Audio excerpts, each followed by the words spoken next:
Welcome to my channel, fellow rotorheads. Today we are doing part 5 of the Do-It-Yourself Collective series, and we are getting into the meat and potatoes of the thing.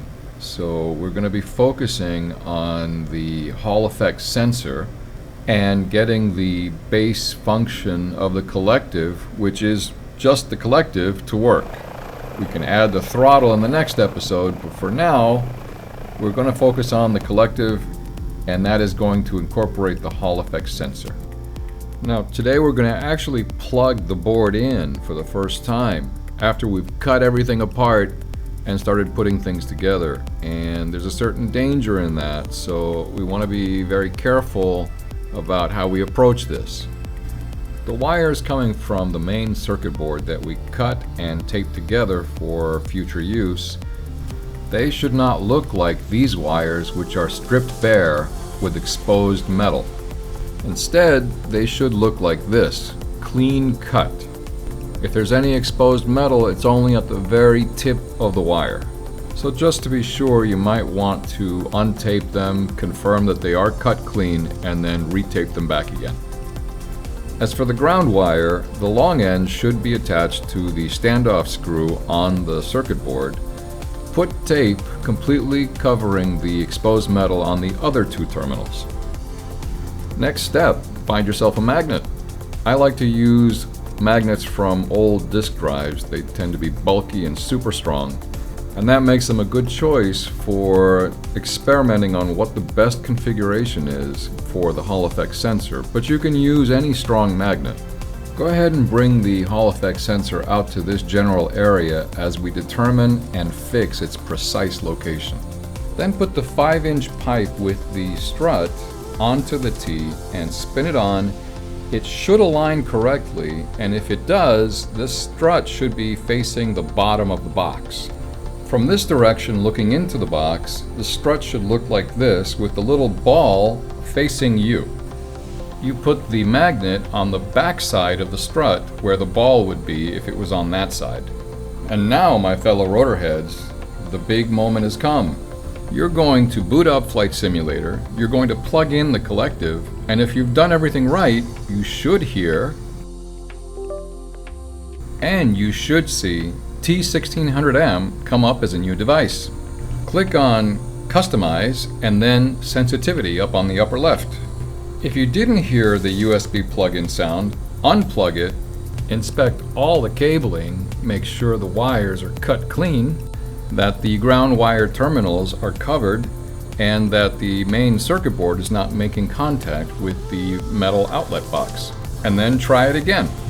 Once Flight Simulator acknowledges your collective, you'll notice that the graphs under sensitivity are twitching wildly. That means that you need to adjust and configure the magnet and the Hall effect sensor.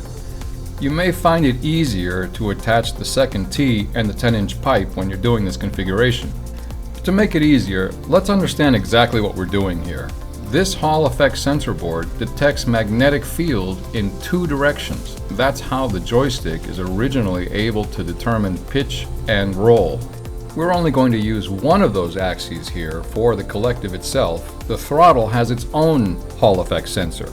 The idea is to wave the magnet in front of the sensor in such a way that it registers the movement of the collective arm so that the Flight Simulator can interpret that as a full range control input. Because the arm will be swinging in an arc around the sensor board, you'll get a little bleed over into the other channel, but that's okay, we're not using that one. Now we do have to deal with the caveat I mentioned in a previous video about Hall effect sensor implementations.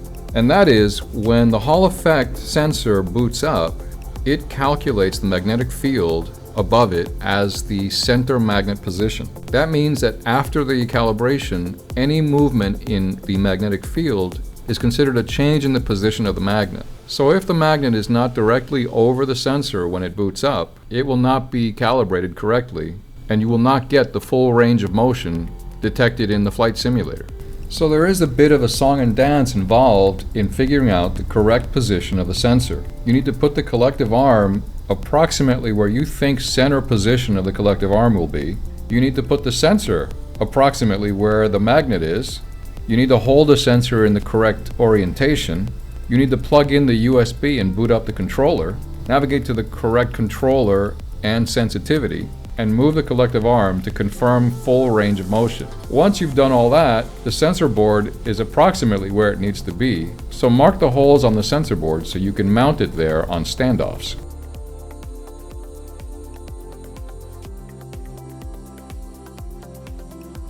That might sound all kind of daunting, but two things to consider. You can have someone help you do all this, even if it's just plugging in the USB in and out over and over again until you get it centered. And also, don't stress over the exact position of the sensor board. The collective arm has a greater range of motion than will be sensed by the sensor board. So even if it's a little off, ultimately you'll still have full range of motion if it's approximately in the correct position. One final point to add to all this. If you see jitteriness in the primary axis you're targeting, it means that the magnet is either not strong enough or not close enough to the sensor. A stack of small neodymium magnets makes a convenient way to adjust the magnetic strength. Both the link to the magnets and the list of sensor position steps to take are in the description below. I'll leave it here because that was quite a big bite to take. I'll be curious to hear your questions and comments, and until next time, may the feeling of that rotor wash over you.